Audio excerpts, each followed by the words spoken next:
浜田佳子さん、当時32歳。浜田さんは耳が不自由です。爆心地から 1.5 キロの横川駅前の自宅で被爆しました。同じ被爆者であるご主人が病院を出たり入ったりの苦しい生活の中で一人息子を育て上げました。手話による証言です。ね、いつものように朝掃除しようと思って3枚部屋があって、一番へりの台所で掃除しかけて、ちょっとこうまたいがけて水道の手にやった瞬間にね、いきなりこうものすごく大きな爆音のようなものが聞こえて、それで窓から見た時に黄色いものが何かものすごい黄色いものがぶわーっとこう追いかぶさってきたようになったり、一瞬家が2階建ての家が宙に浮いたようになってぺしゃんこになりました。でその時ちょうどこう2階の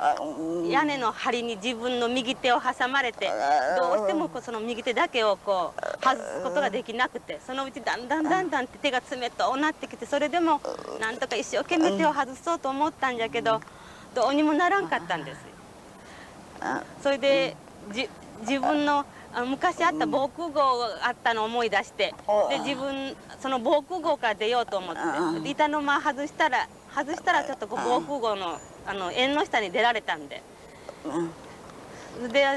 心配した主人がちょうど壊れた建物の中から自分の方を向いて、で子供もお母さんも元気じゃから言ってくれました。それでとにかく怪我してもいい、どうしてでもいいから子供に会いたいという気持ちで一生懸命手を引き抜きました。そしたらもう手からすごい血が出てね、だけども防空壕、縁の下になってる防空壕の中からやっとの思いで這い出て、もう息子抱きました。近所の人たちもだんだん川の方に集まってきだして、で顔の方にはいっぱい血が出て、で家がみんなぺちゃんこのような形になって、ぺちゃんこになったうちに電線が垂れ下がって、そこからこう火花の火のようなものが出て、それでものすごい町全体が火事になってしまって、で川の方に向いて主人やなんかと一緒になって歩いていって、川は横側の川でね、家のすぐ前を流れてる川です。でやっとの思いで川の方へ行ったら船があったね。水が引いてたから、水が引いてて船があったね。でその船に、渡ってその船に乗ったんです。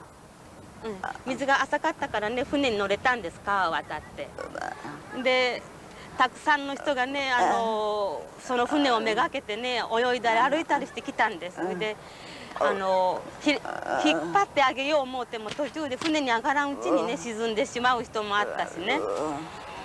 でそうしてるとものすごい真っ黒い雨が降ってきだしたんです。真っ黒い雨も小粒のようなね、大きな雨がね降ってきだしたんです。雨いうよりももう真っ黒な曇りで、石のようなものが空からだ落ちてきたのが川の水の上のたまりのようになって落ちてきました。それから雨が降って上がってからも全然動かれなくて、船で夕方までおりました。で船から上がったけど、軍の人がなんか小さなおにぎりか乾パンのようなものを一つずつ配ってくれました。でも食べ物がなかったから、それがものすごくおいしかってね。で水は飲めない、水飲もうと思ったけど水もどうも心配で飲めなくてから、船から上がって自分の家に帰る途中に、なんか見たこともないような子供が一生懸命自分の方に呼びかけるんで、見てみたらね、名前を言うからびっくりした。近所の子供だったんですよ。だけどその子の顔は半分ほど真っ黒になって腫れ上がってて、それでもう全然様変わりしてたんで気がつかなかった。でとにかくその子うちの家まで連れて帰ったんだけど、その日はずっとその子と一緒におっ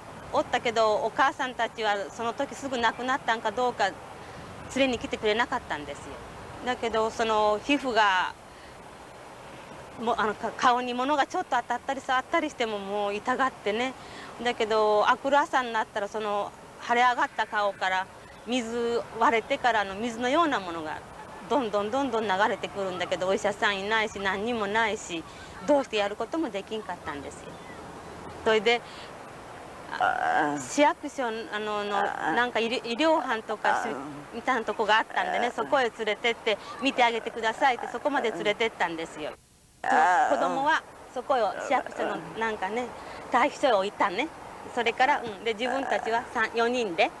家におることもできんし、ものすごく喉が渇いてもうどうすることもできんから、それからなんとか、なんとなしに残っとったとこ家とかポンプがあったとことか水道のあったところで行き着く先でお水をもらいました。少し歩いたらもうすぐお水が欲しくなるんです。で少し歩いてはお水をもらい、少し歩いてはお水をもらい、何べんもお水をもらいながら歩きました。でそうやって崖の方に行くことにして、で自分たちが着てるものもその時ちょうどボロボロになってて、ほとんど裸だったんで、まあそういう格好も気にしちゃおれんし、そのまんまずっと歩いてきました。それでちょうどそうしよると避難するトラックを収容してくれるトラックに出会うことができて、そのトラックに乗せてもらって、でとにかく今の54号線をどんどん崖の方へ向いて歩きました。夜中の12時に崖の町までたどり着きました。それで夜中の12時だし寝るとこもないし、でちょうどこうなんか空き小屋のようなとこがあったんで、とにかくみんなで一緒になっておりましたけどね、すごい蚊に噛まれてから一晩がしんどかったです。とにかく「はよ夜が明けてほしい夜が明けてほしい」思いながらみんなでこう固まって一緒に小屋の中おりました。ただ5時頃日が差してきだしたんで、またみんなで一緒になって、でその時に友達のいる崖にいる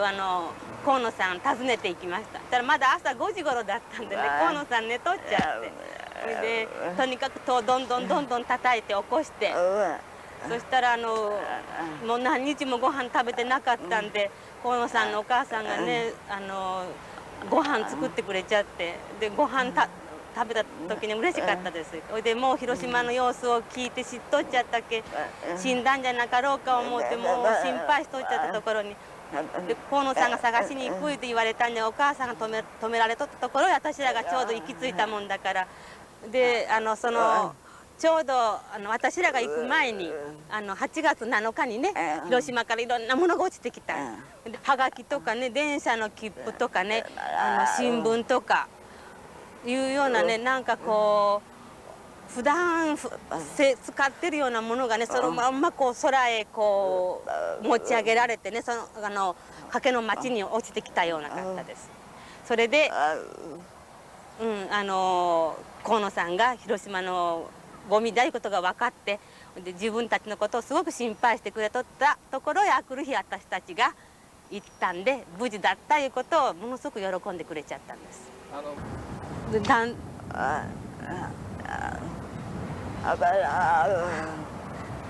から広島の町に帰ってきた時、たくさんの死体が転がってて、初め8月6日に見た時はそれほど恐ろしいと思わなんだのに、改めて帰ってきたら広島の町のがものすごく怖いような感じがして、でもう一晩中匂いと死体の匂いに悩まされて、もう地獄におるような生活、とにかく夜が明けるのが待ち遠しいような毎日でした。で昼間の方がまだ暮らしやすかったです。夜はとにかくなんか毎日怖いし、で川にたくさんのね死体がたくさん浮いてて、それを引っかき棒でどんどん背中の方を丸く引っかくようにして岸に上げて、その焼いた死体で白い骨の山ができるようになってましたよ。でそれは初め気がつかなかったんだけど、それが人の骨だいうのが分かったのはしばらく後でした。とにかく人を焼いた後の骨が白くなったのが町の岬とかなんとかにたくさん山のようにして積んでありました。でそれからの生活ね、たら食べるものがなかった仕事もなくて、それで五日市などに親戚があったから時々朝歩いて行っては無心をゆったりしてからお昼ごろ少しの食料をもろってきて食べたりしておりました。そしたらある日急にひどい下痢を起こしました。一日にもう何遍もトイレ行くし、それで40度の熱が続いてみるみる骨皮のようになって、もう自分もこれで死ぬるんじゃないかいうような予感がしました。それは原爆のためですか？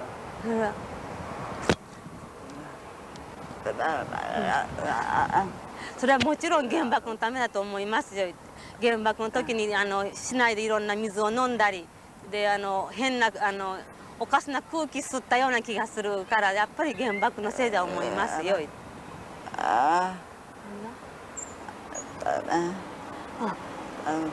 それから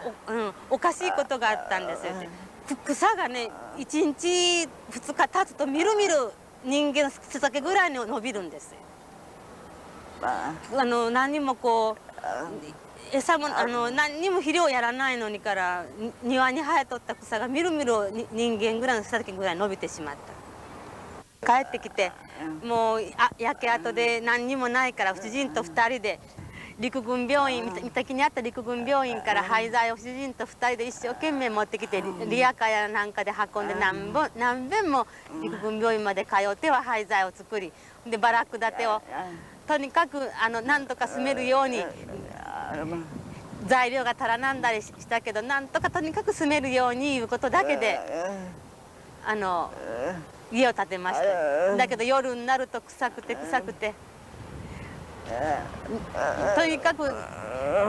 寝られるような夜はなかったです。でまた水道がないし橋のたもとまで橋のたもとに行ったらポンプがあったんで、それでポンプから水を運んできて、だけど右手は怪我したまんまだったんで左手だけでの作業で何遍も水通ったりしながら。で七輪もないからね、七輪らしきようなものを作ってはご飯を炊いて、で夜は電気がないし、で木切れを廃材近所にあった木切れを持ってきては火を焚いて、で電気がないから手話が見えんからね、火焚いてはそれを明かりにしては喋りました。でそういう生活がずっと苦しい、もうとにかくそういう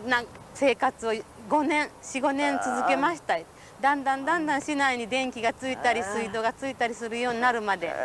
そういう生活が丸お方4年ぐらい続きました。しなかったお母さんで一緒に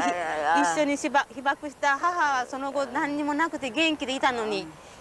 23年の12月になんか急に発病して、それで24年の2月に亡くなりました。もうその時もう死ぬ前頃にはもういつももう死にたいいうようなことばっかり言ってました。それでお母さんにいろいろ助けてもらってから本当一生懸命生活できたのにから、お母さんが亡くなってからどうやって生活しようかと、その時自分がね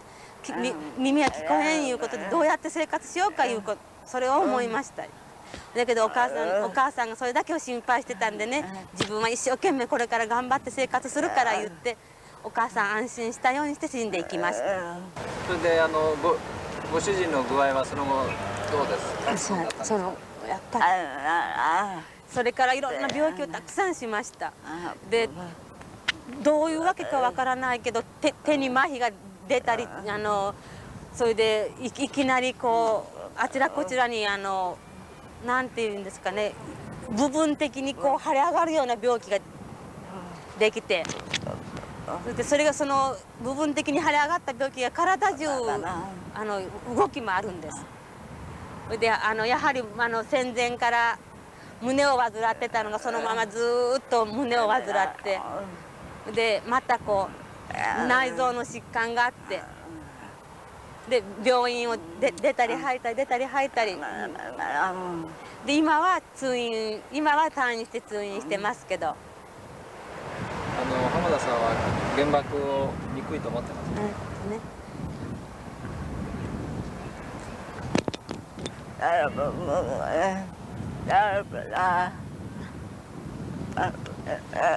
それはもちろん原爆が一番悪いやつじゃいうふうに思ってます。何？